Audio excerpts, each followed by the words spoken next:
When you've had a Lego collection for a while, or even if you have just one set, occasionally you can't make the proper maintenance tasks. So a couple weeks will go by, a couple months will go by, and eventually you will have a Lego set that has so much darn dust on it. This chapter is called Conservation at the Museum. Here, we go through the deep cleaning tasks that are necessary for any kind of Lego sets that have been on display for a while and have a lot more dust on them that requires a little bit more attention. Meaning we're not using makeup brushes or dusters, we're using water, small brushes, Q-tips, and microfiber cloths to go through every little detail of the Lego set pieces that we have. It's a longer process, but it's worth it, especially if you have a collection that you want to keep looking as pristine as possible. I love being able to place the locomotive, the tender car, and then the passenger car back onto the tracks. The locomotive car is actually a little bit more difficult to put on the tracks because there is a studded portion that you stick it onto, and that's because there's a mechanical portion for this set, which allows you to turn the wheels of the locomotive, which is pretty cool. I should create a new series on this channel, Curator at the Museum, just to showcase the moving parts of each of these Lego sets in our museum. So I'll have to do that. Let's start off with the front of the locomotive. Lovely black section, which gets a lot of dust, but we'll use our Q-tip to make sure we clean every part of it that we can. With the Hogwarts Express logo on the very front of the locomotive, as well as the smokestack, which is a beautiful gold color, great accent to this set. Transitioning downwards to the actual front cowcatcher, which is actually called a cowcatcher. I actually do know this about trains. And with the 3 little lights as well. So a little bit more of a careful detailing here that we have to clean, but not really that much of a problem at all. I really enjoy just admiring the front of the Hogwarts Express because it's such a beautiful build. As we continue onwards to the actual sides of the locomotive, we'll start on the left side first, of course. And there are a lot of moving details here, especially because you can see the moving wheels and the actual pistons that move the wheels. That part of the train I actually don't really know what it's called, so if anyone could please help me learn, that would be fantastic.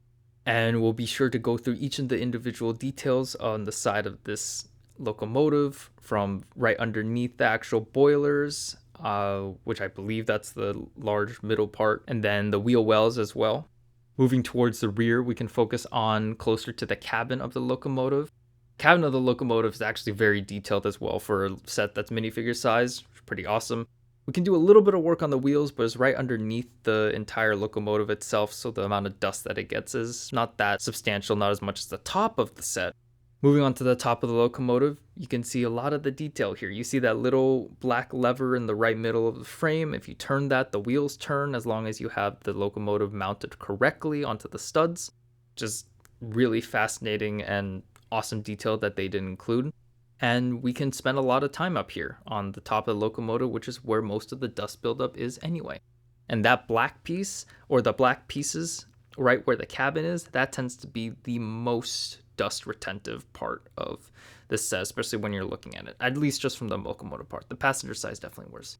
And we'll show you that we do dry off the water after we clean with the Q-tip, because of course if the water's just there, it's just going to create water stains, and that's not great either. As we'll move one car down to the actual tender car, it's hard to see a lot of the details here because it's just black, but it's the coal portions are just 2x2 rounded studded pieces. So we'll just go around the smooth pieces as well, which is around the coal car. The detail is simple, but is very effective in showing that it's mounds of coal. So with studded pieces, there's a lot more effort that needs to go into cleaning. So with the Q-tip, we're going to go over each of the actual individual studs as well as the spaces between them, which is where you can find most of the dust buildup. But since these are black pieces, you can see them a lot more, which is why we spend the amount of time to actually clean those pieces like this. Luckily, the surrounding red edges of the coal car, very easy to clean, doesn't need that much attention. As we move on to the passenger car, this is the crown jewel of all dust retention and where you can see a lot of dust on. So we'll take a good long pass with our Q-tip to clean every inch of all of the smooth pieces as well as some of the studded pieces. Now, I've always been worried about sets like this where a lot of dust can get into the small moving parts, namely the gray dots, which are what control the actual lights. I've always worried that it might break those electric pieces, but I might be overthinking it too much. But we'll get that microfiber cloth in here and just wipe off any of the water and any of the kind of dust spots that we see. You see here, there's a little nick, so I'm going to try to just scrape that off with my finger. We need to actually do the cabin of the locomotive as well. Top of the sign gets a little bit of dust, so we'll spend a little bit of time there. And the very edge of the windows also. And right next to the actual cabin, there's 2 poles that can also get dusty as well. And then the windows, we love cleaning windows at this channel if you haven't heard. Inside the cabin, there's a minifigure here, so it's a little bit more difficult to get to all the little nooks and crannies where the dust can get, but we did blow out most of it and it is covered, so I'm not too worried about too much dust being in there. But I do like the conductor and always want to clean off his little cap as well. So we'll spend a little bit of time down here underneath the coal car, just to do another pass at the wheels and the side panels that hold up the wheels as well. Not as much that they get much dust, but I don't recall me cleaning this the last time this set went into conservation, so I think it's worth it to actually do a quick pass right now. The interesting thing about this train set is it still uses the same wheel pieces that go with most of the other train sets that actually fit on the Lego gauge train tracks. This is 8 studs wide, while the standard Lego train tracks is about 6 studs wide. So it doesn't fit and it can't be motorized. I know some people really enjoy having motorized Lego trains, but that's not the purpose of this set. The passenger car is the exact same thing, just the sides need a little bit of attention when it comes to just the amount of dust that it can get. The bottom half, not too much, but we'll take a little pass here. I think I always forget to do the coal car and the passenger car undercarriage where the wheels are, so that's why I'm doing it right now. And as we move on to the next section of I changed my mind. I want to do the locomotive wheels as well. Let's just say I forget to do this some of the time. So that's just me making up for the fact that I forgot to do it. And also the train track. So the little slanted pieces on the sides of the track also need some attention when it comes to dust. So we try to take those off. Luckily, we don't go that crazy with trying to Q-tip clean each of the studs on the track because we lose our minds. But it might be necessary maybe like every other year or so if it gets that much dust retention, but we haven't seen it much because the Dyson brush does a really good job. Finally, we can move on to the actual passenger car where all the more fun details are with the dioramas and the characters and the details. So we'll start off with just the front door and just the exteriors. The little windows here need some attention always. You see inside here, you see the trolley cart feet. God, I really don't know Harry Potter. The lady who had the trolley. I wish I knew her name. My apologies, Harry Potter fans. But we'll do a careful job with cleaning around her because the smooth pieces down there just can get some dust. But, because we do display this set actually with all the compartments open so you can see the dioramas. So let's move on to the first diorama, which is from the first book and the first movie, which is where Harry, Ron, and Hermione meet for the first time.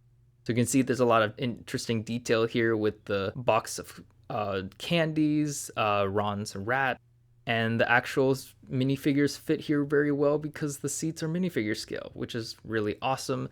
There's a little quote from the actual movie on the top there. And all these details get a lot of dust because we leave the compartments open, so it's helpful to do a kind of pass like this. Moving on to the second diorama, which is actually from the third movie, where the 3 main characters meet Professor Lupin and a Dementor, which is very terrifying in the movies when I watched it as a kid, and I was very scared of it.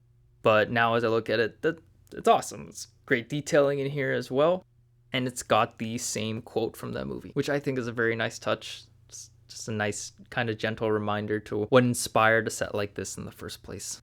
From this angle, you can see a little bit of the Dementor in the very background. Doesn't look as scary right now because I lit everything very warmly because it's Harry Potter. It's a warm, friendly, fun kind of set, and the set is red, so it's better to light things warmly anyway. So this one looks good, so we can move onwards to the last diorama, which is from episode 6, I believe, which is where we meet Luna Lovegood for the very first time. Technically, this diorama could also include Mr. Draco Malfoy too, but I believe we put him in the corridor, and so we want to just focus on Luna Lovegood and Harry Potter in this one. Similar to the other dioramas, you also see the quote. There's not too much detail here. It's not really a compartment like the other 2 dioramas. It's more of a standard train corridor with seats adorning it. because we got to see that in the 6th movie, seeing a little bit of a different part of the train, and it looks more like a standard commuter train that you'd see. But I do prefer the compartments, I have to say. There's more fun, more detailed. We got Mr. Malfoy in the corridor, looking very suspiciously like he's up to no good. We'll get the details on the outside, just wipe off the windows, because I don't believe that we did this one yet. So take a little pass around Mr. Malfoy as well. Luckily, the studs in there don't get that much dust in them, so we don't have to go too crazy with it. And take a secondary pass at the window, because we love cleaning windows here. We'll take another look at the actual exterior of the Hogwarts Express. We didn't take that much of a closer pass here earlier, so we'll just get the 2 windows in the back. The train windows actually have a very nice touch of not being just completely clear. There's a little bit of a windowsill as well, which is a great touch. There's a little window sill piece that goes inside the door, which is a unique touch, and I very much enjoy it. Even on the ends of the train, there's quite a lot of detail, which makes this a very just fun and detailed Lego train set, even though it's a little bit too big for the standard train tracks. So now we're going to have to take each of the cars of the train out and then flip them over so that we can take care of the other sides, which we haven't done just yet. So we'll start off with the passenger car. The minifigures on the platform also look like they need to be cleaned, but we'll start off with this side first. And as we showed you earlier back at the museum, the actual panel pops off.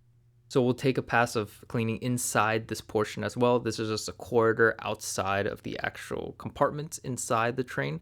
We see Hermione inside the corridor as well as the Dementor. It's interesting that the dioramas are all connected by this corridor, have the different movies, but it's a nice touch and I think it flows very well.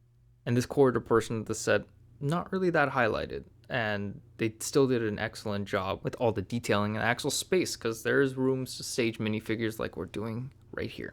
And since this portion actually doesn't get removed, the cover, when we're displaying it, so it doesn't get that much dust. But, dust has a funny thing of actually going through doors, so it does sometimes get a little bit of dusty. So we'll take a pass here, especially with the Dementor. And Sky, since he's all black, definitely sees the most amount of dust, so we'll always do a pass here. We'll get the side panel covering the corridor, hopped back on, and then take off the passenger train and move on to the coal car. Similar to the amount of time that we spent on the other coal car, this one shouldn't take too long. There's a little side paneling detail here that definitely gets dust and a little bit on the top too, so we'll take a quick pass at that. Again, since we don't put these sets into conservation more than once or twice a year, they still do get some form of dust everywhere, so we'll just do our due diligence and clean everywhere. As a side note, I don't know if a video like this exists already, but I think something interesting would be to try to combine 2 of these sets together and make a massive Hogwarts train. I don't build are much more skilled than I would have to do something like that, but just thinking about that as we're cleaning the undercarriage underneath the coal car as well as the wheel area. Then we can move on and go to our final piece, which is the locomotive. Starting off with the top of the cabin, which gets the most dust, as we've said before. The little sides and the little step ladder at the bottom, and then the side signage, and then the side signage of the actual track, the train number. I see the Hogwarts Express is a little bit off kilter. I think we've fixed it afterwards. I'm not 100% sure, but I might have to go check that. Swooping over to the actual front of the locomotive, which more black pieces, so you can get a little bit more of a sense of how the actual front of this engine looks, and in comparison to the other Hogwarts Express trains that have come out, this definitely has the most detail. I love the size of it, the scale of it. It just makes everything so much more fun, Hogwartsy, and all that. So we can move onwards to the actual platform, which is much due for a cleaning pass from us. Start off at the front of the platform. Just do another quick pass here with a Q-tip just to make sure all the flat areas. There's not much studs here. The only studs here to actually stick the minifigures on. Like now, we're sticking on one of the characters. I actually don't know who this character is. Maybe it's Dean Thomas. Not 100% sure. And I like the detail of the owls as well as the trunks. These trunk pieces are definitely new. I don't remember having seen these before, but I don't own too many Harry Potter sets, so that might be why. Oh, we popped open a little bit of the trunk there, so we'll close it. Now we see the actual main characters in the 7th movie as they brought their children to platform 9 3/4 for their first time going to Hogwarts. And we'll clean around the characters as well as a little bit on the characters because they get a little bit of dust too, and then sticking them back onto the studs if I knock them a little bit loose. All these smooth pieces definitely showed a lot of dust, so we'll definitely do a quick pass here because we couldn't do it with the duster, otherwise everything would have been knocked off. So the Q-tip is quite perfect for this situation. Moving more towards the rear side, we don't have any minifigures here, so it's a really quick swoop of our Q-tip. We can start to focus more on the actual columns and the sides and the brick walls. I like the brick walls, these kind of pieces. I know they're very common, but still think they're awesome in terms of the amount of detail they provide, as well as the overhangs that are set with these pieces. I believe they're more like Technic, Bionicle kind of bendy pieces, and I really love the detail it makes in actually providing the overhangs for this set. We'll do our best to make sure all of the columns, even the ones on the front, are wiped down with our Q-tip. Strangely enough, these walls and everything seem to get a lot more dust than any of the other parts of this set, including the train, so it's good to do a pass. We'll pop on the passenger train and then move on to the other side of the platform, which we need to take a full thorough pass on getting all the sides, the columns, and then the empty portions of the floor. We can see here, we can see a little bit more closely to the individual minifigure characters that we have on this set, as well as continue to wipe down each individual column and the smooth pieces that really make up the sides of the awnings, which is a really fantastic touch and makes everything look awesome. I wish that the actual station was much bigger. You could have many more characters, and I just love how the station architecture is. It looks fantastic. And we'll continue doing our final finishing touches on the actual platform. We do our best to make sure all the smooth pieces get some form of cleanings. The studs, yeah, can go by the wayside a little bit, but the smooth pieces, make sure that those are always cleaned. You can add the coal car as well as the locomotive before heading back to the museum. So thank you so much for watching. Please like and subscribe if you'd like to see more. See you next time.